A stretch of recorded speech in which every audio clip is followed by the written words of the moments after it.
Ես Երջանիկ Նեմսարքսյան, Սունդով Արցախից, Քաշաթաղի շրջան քաղաք Բերձորից, ավելի շատ մեր հայրենակցի մեջ ասոցացված է Լաչին բնակավայրից։ Զորակոչվել եմ բանակ, թերևս ծառայությանը ոչ պիտան լինելով հանդերձ կամավորագրվել եմ եւ մնացել զինվորական ծառայության։ Ծառայությունից հետո ես արդեն վերադառնալուց հետո միանգամից ամուսնացել եմ եւ 2020 թվականի սեպտեմբերի 7-ին մենք պետքա գնայինք, որպեսզի վերցնենք ԶԱԳՍ-ի վկայականը, նույնքը կացության վկայականը, եւ այնպես ստացվեց, որ մեծ Ստեփանակերտում ասացին, որ պետքա վերցնենք սեպտեմբերի 27-ին։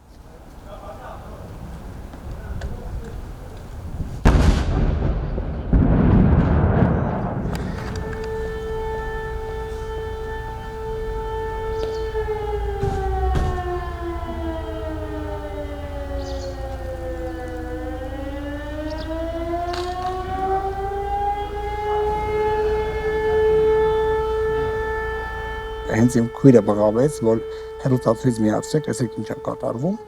Իմացանք պատերազմ, որ լայնամասշտաբ պատերազմ է սկսվել։ Եղբայրս առաջիններից մեկն էր, որ կամավորագրվեց, նաև գյուղում հավաքված մեր բոլոր տղաները 23 հոգի մենք շարժվեցինք գյուղերը մի քանի գյուղ մեծ համայնքներ սարքված եւ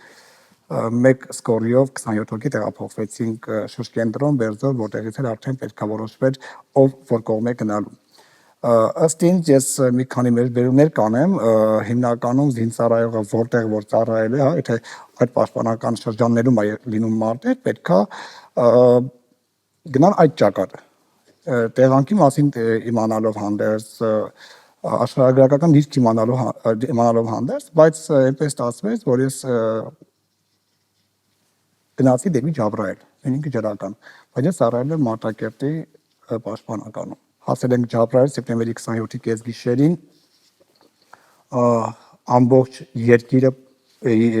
ամբողջ երկինքը պայթում էր այդ ռումբերից։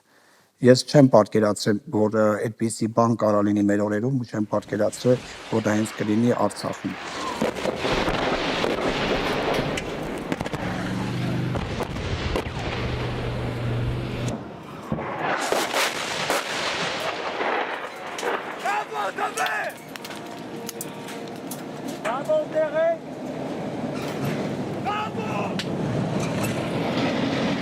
Ինչևից է, ստանալով այդ ամեն ինչը մենք բարձրացել ենք արդեն մարտական դիրքեր,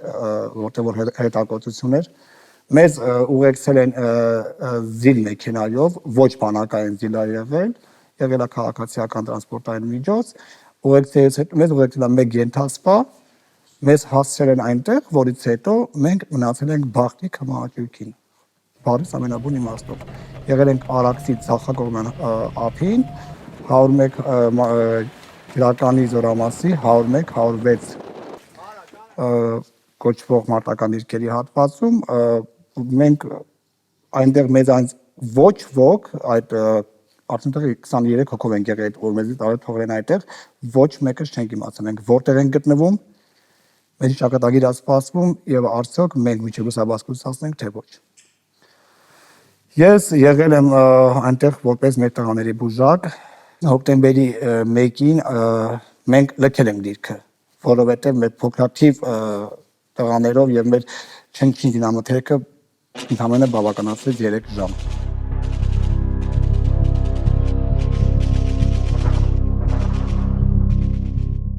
Լուսաբացին իմ առաջին վիրավորը եղավ իմ հալալի եղբայրի, մարմնակից եղբայրը, աճականջի բազմաբեկորային վնասվածք, որը կար այլ կերպ ավարտվել, եթե ես այդ ամեն ինչը շատ սառը չգնահատեի եւ չլինեի հենց այդ էպի կենտրոնում։ Այսինքն ես ունեի այնպիսի մի ուսապարկ, որտեղ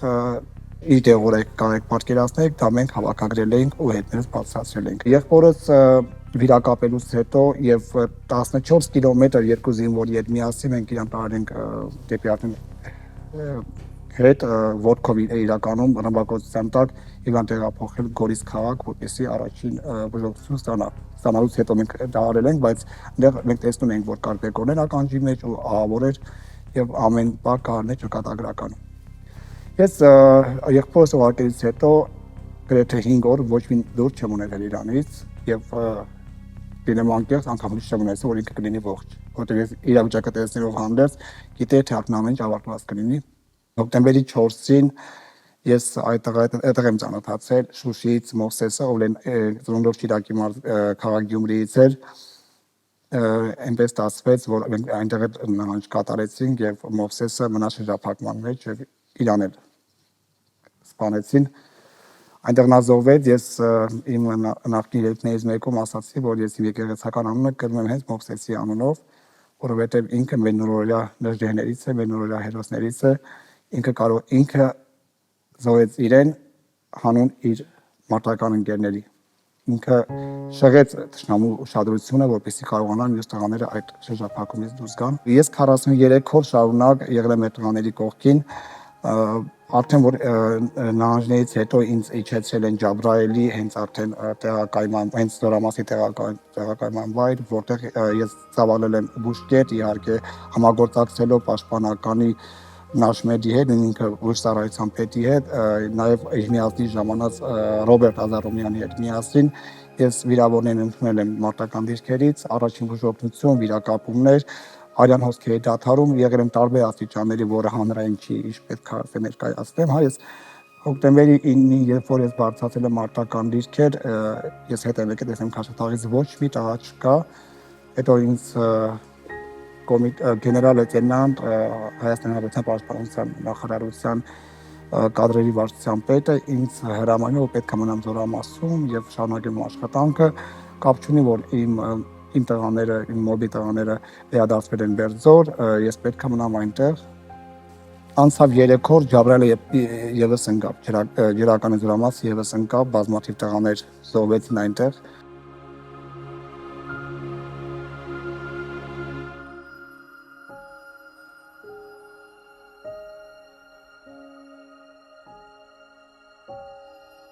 Չեմ պատկերացրել, որ մեր հակառակորդը այդքան ուժեղ կլինի զինված։ Նոյեմբերի 3-ին ես ինքս էլ անմասն չմնացի վիրավորումից, իմ հրամանատարից հետ միասին վիրավորում կրեցի,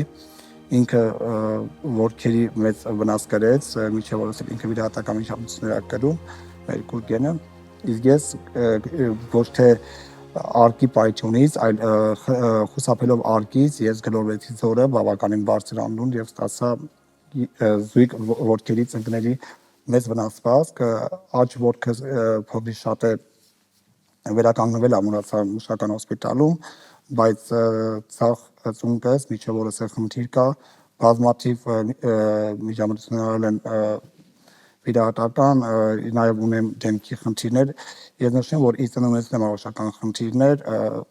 36 ժամ կրել եմ նարկոզներ, տարբեր տարիքում վիրահատվել, բայց այս պատերազմից հետո այդ ամբողջ մեր դրված այդ ռեսուրսը, որ ինձ կյանքի են կոչել իմ ծնողները, որից մեծ խնդիրներ առաջացել, գայմարիտներ եւ այլ մի խոսքով բազմաթիվ առողջական խնդիրներ ունեմ։ Բայց այսօր ես քիչ եմ մտածում առողջության մասին, որովհետեւ ես ունեմ 3 բալիկներ, 3 անչափահաս բալիկներ, շուտով կծնվի իմ 4-րդ բալիկը։ Ես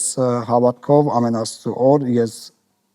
մոռանալով իմ էության մասին, ես աշխատում եմ իմ ընտանիքի եւ իմ հայրենակիցների համար։ 2020-ից հետո ես նորից վերադարձ Արցախ եմ վերադարձել, այս ժամանակ ունեի 1 բալիկ։